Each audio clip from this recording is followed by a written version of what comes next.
የንስሐ ስግደት በምንሰግድበት ጊዜ ምን እያልን እንሰግዳለን? ብዙዎቻችን አባቶቻችንም የማይነግሩን ወይም የንስሐ ስንገባ ከሚሰጡን ቀኖናዎች መካከል አንዱ ስግደት ነው። ነገር ግን የንስሐ ስግደት በምንሰግድበት ጊዜ ምን እያልን እንደምንሰግድ ብዙ ጊዜ አይነግሩንም። ይህም የአንድም የተለመደ የታወቀ የተረዳ ነገር ነው ብለው ስለሚያስቡ አባቶቻችን አይነግሩንም። ነገር ግን ብዙ ሰዎች የንስሐ ስግደት በሚሰግዱበት ጊዜ ወድቀው መነሳት እንጂ በአንደበታቸውና በቃላቸው ምን ማለት እንዳለባቸው የማያውቁ ብዙዎች አሉ።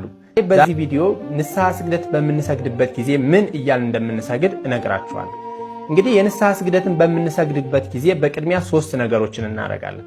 የመጀመሪያው መጾም አለብን። ሁለተኛው ይህን የንስሐ ስግደት በምንሰግድበት ጊዜ ጸሎት ማድረስ አለብን። ሶስተኛው በግዝት በዓላትን እንዲሁም ዓመታዊ በዓላትን መጠበቅና ማክበር አለብን። ንስሐ ስግደት በምንሰግድበት ጊዜ የመጀመሪያው በሰሞነ ሕማማት የምንላቸውን ቃላቶች እያነሳን መስገድ አለብን።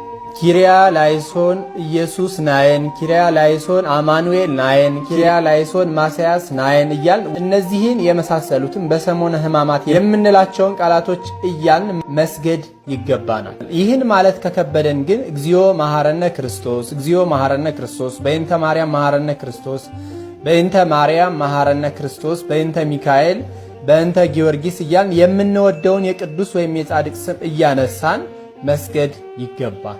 ምናልባት ይህ ቪዲዮ ጠቃሚ ሆኖ ካገኛችሁት ለሌሎች እህቶቻችንና ወንድሞቻችን ሼር፣ ኮፒ ሊንክ በማድረግ ለሌሎች አዳርሱ።